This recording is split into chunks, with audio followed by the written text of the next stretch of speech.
Tiedättekö mitä? Mutta harjaa. Te pääset ehkä vähän liian lähelle mua. Näyttää tuossa kamerassa. 81 €.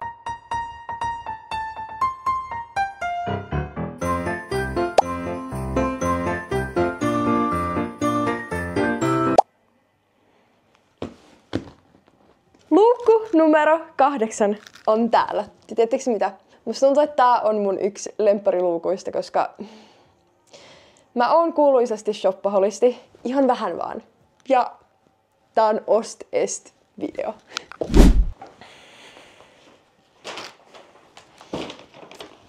Mä oon tehnyt pieniä ostoksia. Mutta mä siis rakastan Normalia yli kaiken. Normal on semmonen kauppa, missä mä tykkään käydä. Yllätys, yllätys, siellä on kaikki, mitä ihminen voi tarvita. Tai kaikki, mitä munlainen ihminen voi tarvita.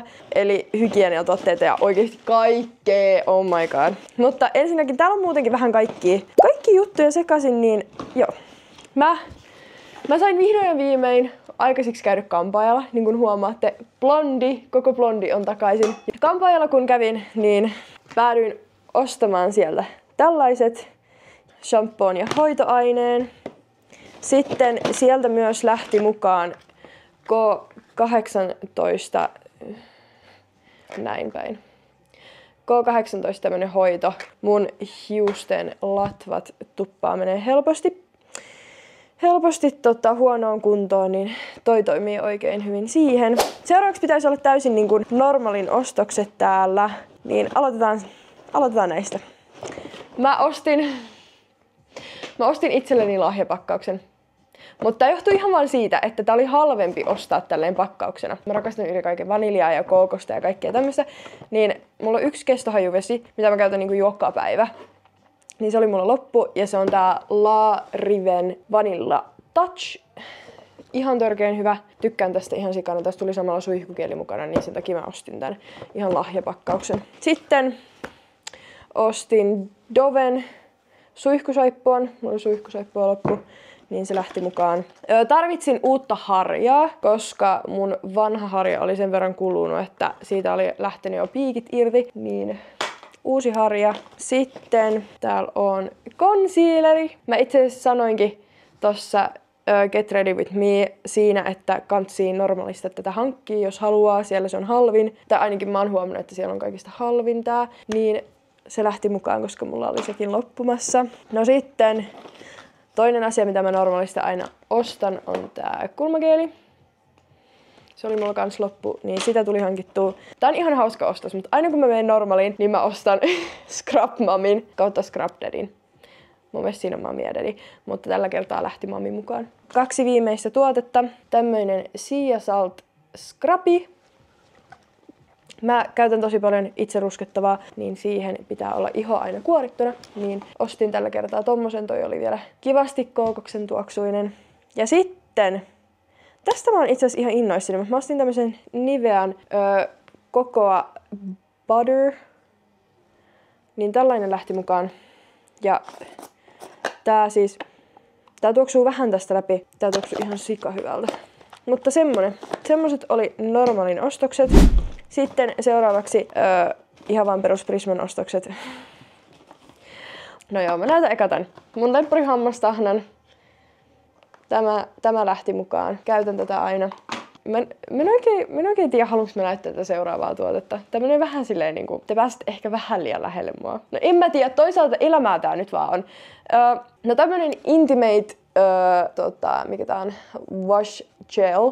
Niin tällainen. Mä tykkään käyttää näitä ihan sikana. Mä tykkään, että down there on niin kuin clean. Mut joo, sitten se oli tyhjä. Mä olisin heittänyt noin 2 viimeistä myös tohon normaalin kassiin. Nyt päästään mun yhteen toiseen lempparikauppaan. Ja se on 157. Mä rakastan vaatteita. Montakohan kertaa mä oon sanonut ton liian monta kertaa. Mut sieltä tuli ostettua aika monta asiaa. Ensinnäkin mä ostin tällaiset yöpöksyt. Ne oli ihan super kivat jalassa. Ihan tällaiset vaan perus jouluteemaiset. Ja tää maksoi. Siis mä rakastan sitä, että 157 vaatteet on tosi halpoja. Nää oli siis vain 10 nää housut. Ja mä otin niitä 2 kappaletta. Mä otin noin vaaleat ja sit mä otin oikein tämmöset jouluvärit. Mut joo, mulla ei oikein ollut tommosia pöksyi, pyjama pöksyi, niin sitten mä olin silleen, että no mä ostan. Mut sitten tällainen paita, tämmönen pitkähihainen, missä on V-kaulustossa. Mulla oli tosi vähän pitkähihaisia paitoja. Tässä oli ihanan pitkät hihat. Ja mä just puhuin mun kampaajan kanssa, muun muassa niin pitkistä hihoista, me molemmat ollaan aika pitkiä, niin että oikeasti pitkänä ihmisenä on vaikea löytää pitkähihaisia paitoja. Mutta nää hihat oli ihan törkeen pitkät. Mä ihan yllätyin. Ja mun syliväli siis, mä en muista yhtään, että kuin pitkä oikeasti mun syliväli on. Mutta se on siis oikeasti tosi pitkä. Mut joo. Niin tämmönen, missä on tämmönen V-aukko. Tää maksoi 15 €. Joo. Täällä on sitten toinen pitkähihainen, missä on yhdellä puolella sivussa tämmönen niinku rypytys. Mä en tiedä näkyykö tää on kiva kun tää on just niinku musta. Mut tommonen rypytys siinä ja tää on vähän silleen korkeampi kauluksinen. Se ei oo semmonen, mulla on yksi paita mikä on niinku oikeesti korkeakauluksinen, mutta tää jää vähän silleen niinku kaulan alapuolelle kuitenkin. Niin tällainen. Ja tässäkin oli pitkät hihat. Aina mitä mä 157 tykkään ostaa on nää myötäilevät paidat. Tää on siis vähän niinku tietää, jos teillä on Skimsin vaatteita, niin ne on semmoista tiettyä materiaalia ja ne myötäilee kroppaa tosi kivasti. Niin 157 8 €. Kyllä, 8 € tämmönen samanlainen teepaita. Ja nää on ihan mun lempparit, mä käytän nyt joka päivä. Sitten samaa materiaalia. Tää oli 10 €. Ihan samanlaista materiaalia ja semmonen niinku ihon myötäilevä. Ja tässäkin oli pitkät hihat. Samaan kategoriaan. Täysin samaa materiaalia. Te ootte nähnyt tämmösen paidan mulle jo päällä. Itse asiassa varmaan viime luukussa taisi olla tää. Joo, mun maideissa. Mulla oli päällä semmonen musta toppi. Niin semmoisen samanlaisen kävin hankkimassa, koska se on ihan mun lemppari. Ja tämä oli 8 € myös. Sitten päästään viimeisen vaatteen pariin. Ja se oli tämmöinen pitkähihainen myös. Tää on vähän snadisti, tää on enemmän nyt semmoista urheilukangasta. Mä en tiedä miltä se näyttää tuossa kamerassa, mutta tää on enemmän urheilukangasta, mitä toi toinen pitkähihainen oli. Mut joo, tämmönen. Ja tääkin taisi olla 10. Kyllä, 10 myös. Hintaa 157 ostoksille hinnaksi tuli 81,30 € ja sitten normaalin ostoksille hinnaksi tuli 40 € ja 70 senttiä. Että tuli rahaa kyllä niinku käytettyä. Tosta mä en muista tosta hammastahnasta ja tosta saippuasta, että paljon ne maksoi, mutta varmaan alle 10 yhteensä. Mut sellaista.